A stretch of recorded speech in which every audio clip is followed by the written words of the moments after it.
पढ़ने वाले हैं दृश्य काव्य किसे कहते हैं, इसके भेद बताएं। मतलब दृश्य काव्य की परिभाषा, साथ ही साथ उसकी भेद भेद है, मतलब उसके जो प्रकार है उसके बारे में चर्चा करेंगे। भेद और प्रकार साथियों एक होते हैं।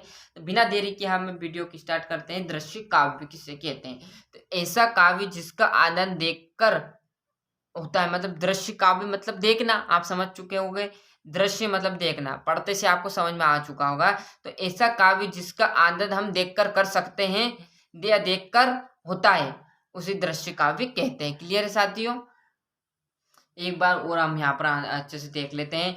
ऐसा काव्य जिसका आनंद देखकर किया जाता, मतलब किसी भी चीज या फिल्म को आप देखकर हंसी या आपको मजाक आ रहा है या मोबाइल में आप जोक पढ़कर हंस रहे हो, यही आपका दृश्य काव्य कहलाता है। तो ऐसा काव्य जिसका आनंद देखकर किया जाता है दृश्य काव्य कहलाता है।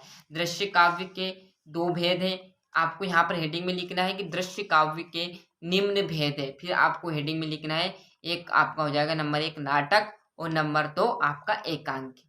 साथ ही यहाँ पर आपको समझ में आ चुका होगा।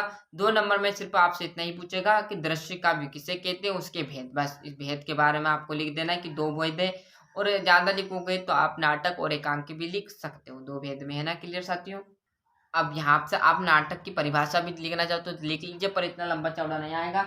2 नंबर में आपसे पूछ सकता है नाटक किसे कहते हैं या एकांकी किसे कहते हैं। तो हम यहाँ से नाटक की परिभाषा देख लेते हैं क्या वही। तो नाटक शब्द किससे बना हुआ? नट धातु से बना है, जिसका अर्थ होता है शाब्दिक भावों का अभिनय। नाटक में विशद मानव जीवन की रंगमंच पर प्रस्तुत किया जाता है। इसमें कई अंग होते हैं। क्लियर साथियों? ये नाटक की परिभाषा है। एक बार और पूरा देख लीजिए, अच्छे से थोड़ा समझने की कोशिश कीजिएगा। नाटक शब्द किससे मिलकर बना है? नट धातु से बना हुआ, जिसका अर्थ क्या है? जिसका अर्थ शाब्दिक भावों का अभिनय। नाटक में विशद मानव जीवन की रंगमंच पर प्रस्तुत किया जाता है, इसका कोई भी अंग नहीं है। यह नाटक की परिभाषा हो गई। एकांकी, क्योंकि जहाँ पर हमारे दृश्य काव्य के 2 भेद हैं। एक नाटक हम देखते हैं, एकांकी। नाटक देख ली हमने, एकांकी के बारे में देखते हैं।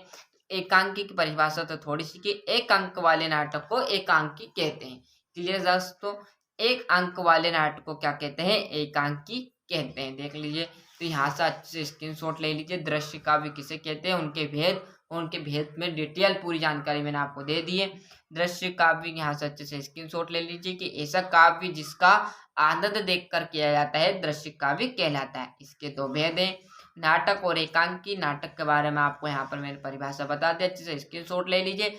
और एकांकी, अब साथियों की सर 2 नंबर में इतना बिल्कुल नहीं पूछेगा, आपसे सिर्फ इतना पूछ लेगा कि दृश्य काव्य किसे कहते हैं, इसके भेद 2 बता दे।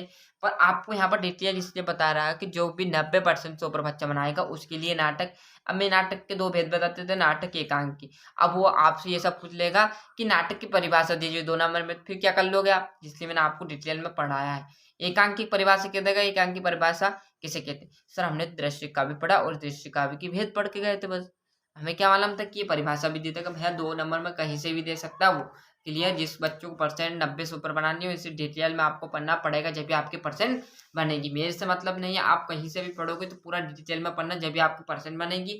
यदि 60-70 आपको परसेंट बनानी है तो लास्ट में आप दिसंबर में 2 माह तक पढ़ाई कर लीजिए, जिसमें आपकी 60% बन जाएगी। तो अच्छे से क्लियर कर लीजिए। और चैनल पर नए हो तो सब्सक्राइब के साथ साथ नोटिफिकेशन ऑन कर लीजिए। मिलते हैं इसके अगले वीडियो में, जब तक के लिए अच्छे से मेहनत करनी है। और यदि किसी भी सब्जेक्ट में दिक्कत हो तो बेझिझक होकर उसको कमेंट कीजिए, उसका आंसर आपको इसी चैनल पर हमारे द्वारा प्रोवाइड करा दिया जाएगा।